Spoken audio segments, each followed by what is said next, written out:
Hi viewers, I'm Trinanda. I'm a third semester law student at the University of Bengkulu. My student ID is a B1A024120. Today, we're not just slapping on makeup, we're embarking on a critical thinking journey through the new Indonesian Criminal Procedure Code, or also known as KUHP. But let's be real, surface level praise won't cut it. We'll dig deep, questioning how this affects everyday people, from street vendors to CEOs and the country at large, from economic growth to social cohesion. What if these reforms backfire? What biases lurk beneath? As a student, I'll speculate creatively. So imagine KUHP as a high-tech social experiment. Does it uplift the marginalized or entrench elites? So let's start with skincare. Pondering if KUHP's foundation is as inclusive as it claims. Starting with skincare. So cleansing sweeps away crime. Exfoliating reveals hidden layers. Toning restores pH balance. And moisturizing nurses long term. It's a ritual of renewal. But critically, what if this clean process exposes more dirt than it hides? KUHP's foundational articles like Article 1 Definition and Article 5 of Justice Principles would promise a rights-based start with immediate bantuan hukum, or also known as legal aid under the Article of 56 of the new KUHP. So, on the surface, there's pros abound by Prof. Dr. Harkrisnowo hails it as a human rights triumph, potentially ending arbitrary detentions that scarred the old system. But let's dig deeper. How does this affect the people? For a low-income suspect in Jakarta slum, for example, it could be empowering, giving them a lawyer to challenge police power. Yet, what if rural place or places that are not that known or not that big lacks defenders? It might create a false sense of security, leaving the vulnerable exposed. Then it would perpetuate urban-rural divides. So, for the country, this could foster trust in institutions, reducing social unrest. So, imagine fewer protests over unfair arrests. But there's a but in this. What if corruption seeps in? So, what if public defenders overwhelmed provide super aid, turning rights into a bureaucratic force? So, creatively, let's think or picture the KUHP, the new KUHP, as a justice spa. So it basically exfoliates abuses but might irritate as donors. Donors in this case are like their resources are scarce. So critically, let's think it together. We do some critical thinking. A question will pop based on those statements. Does it assume equality because elites could game the system with private lawyers while the poor get overburdened public ones? So let's do a comparison. In a comparison to the old code that was a, well, quote, dirty mess of detentions, this is cleaner, akin to Europe standards, but in Indonesia's cultural context where family ties influence justice, well, it might clash because leading to hybrid outcomes. So let's do a quick analysis. We can use our logic. So logically, if rights are universal, why are the implementation gaps like we have talked about before? So socially, it would democrate access, but in the political sense, it might challenge authoritarian remnants. So it would spark reforms or backlash. But what if it succeeds? A more just Indonesia. The what if it fails? It would widen inequality. So think of it this way. What if in 10 years, let's imagine this new KUHP Will this new KUHP foundations crack under economic pressures or stand as a beacon? So basically, there's this fun fact. Did you guys know that in Article 10 of this new KUHP, it invokes Pancasila? But does this make it authentically Indonesian or just a nationalist veneer? So it's your turn to think. You guys can comment or anything. How might this reshape the community? What do you guys think? So exfoliating removes that skin. It forces renewal, so much like KUHP's evidence as it abounds in the Article 184. So Basrif Arif faced it said for anti-corruption, ensuring sebuah alat bukti or evidence is robust. But let's think about it deeper. Let's analyze it and use some critical thinking. How does this affect the people? With the force, we always need to think about how a regulation would affect the people. So, for example, a victim of theft might rejoice and saw it proof. But what if the evidence is tampered by powerful figures? For the country, it could boost and foster confidence. It could reduce crime's economic drag. But what if there's not what if? What if it slows cases? Backlogs might frustrate citizens, eroding faith.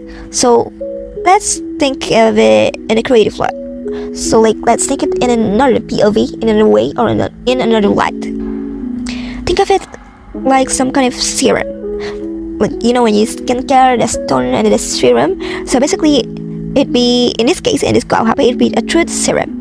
It would be effective, but it's bitter. So let's think critically. What if we assume impartially? So we ignore biases in evidence collection. In the society, it would empower whistleblowers, but it would risk silencing them if the proof is elusive. But then there's another what if. What if tech aids this? Well, it might result in faster justice. But what if it's not? What if there's no tech to aid? Well, it might lead to stagnation, because rural folks might struggle with digital evidence, so it would widen the already existing societal gaps. So it wouldn't be equal or fair, actually, because digital isn't a privilege everyone could easily achieve in this day and age, even in this day of age. So let's continue. I want to talk about how in skincare there's this thing called moisturizer. So moisturizer would then moisturize and hydrates and protects. So there's this article in the new KUHP. It would paralyze the victim rights in the Article 77. So basically, restitution empowers survivors, as Krishna notes. So it would lead to a deeper impact. For example, for the domestic abuse victims, it means compensation, like fostering, healing. But what if cultural norms prioritize family harmony over individual rights? Because Indonesia usually prefer menyelesaikan masalah or to accept an issue under guise of menyelesaikan secara kekeluargaan. So this country, Indonesia, might see reduced recidivism, saving prison costs if they choose family harmony. But what if it overcompensates? So there would be economic strain on budgets. So let's think in a creative way. The new KUHP, let's think of it as a healing balm. It would soothe, but it's sticky if it's applied unevenly, like when you use a face mask and you don't apply it evenly. Sometimes it wouldn't result in the same way. So let's think of it in a critical sense. Let's analyze it. Does it neglect offenders' rights? Would it create imbalance? So let's first think of it in the political way. So in politic POV, it could align with global restorative trends. But in Indonesia's hierarchical society, hierarchy, it might favor elites. So what if it integrates with adat law or hukum adat, a cultural renaissance? What if not? My class. Because, you see, as a law student, then there's this question that pops into my head.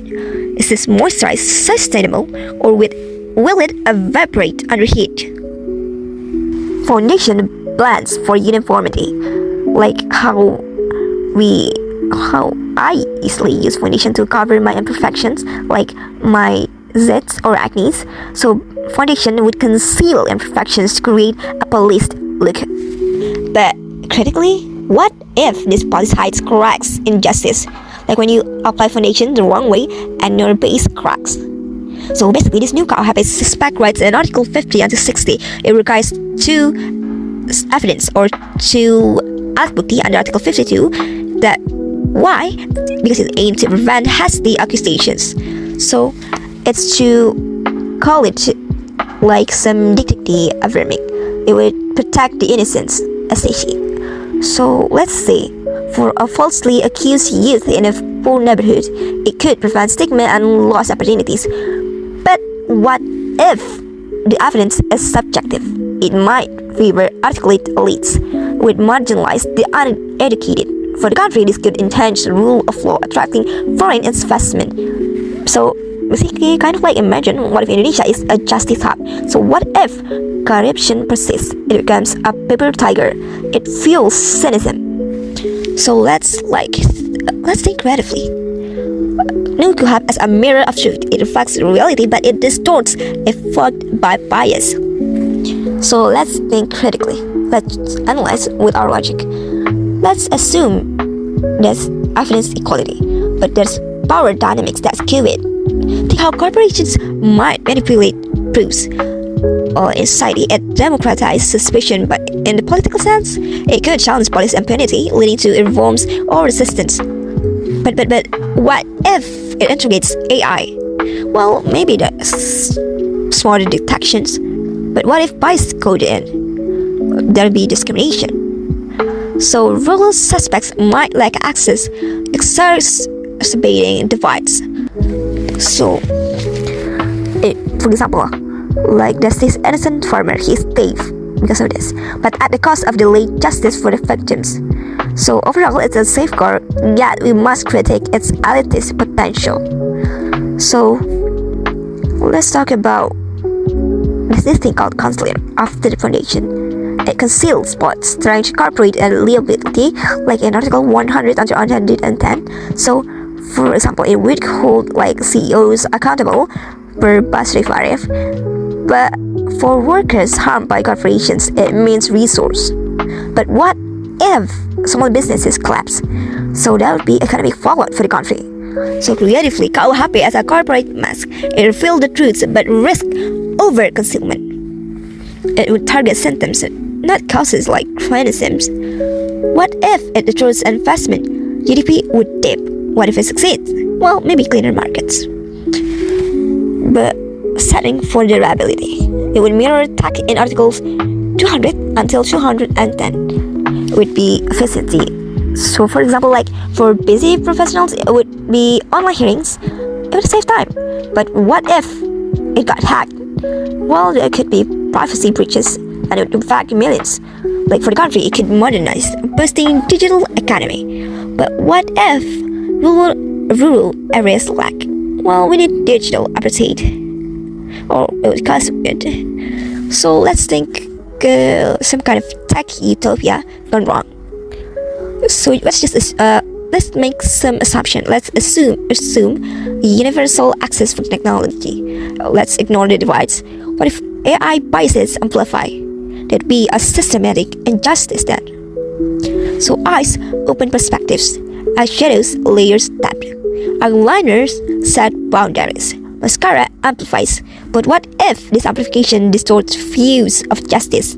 KUHAP's restorative focus in Article 150 until 170 via mediation in Article 153 shift from punishment. Would see that recidivism drop.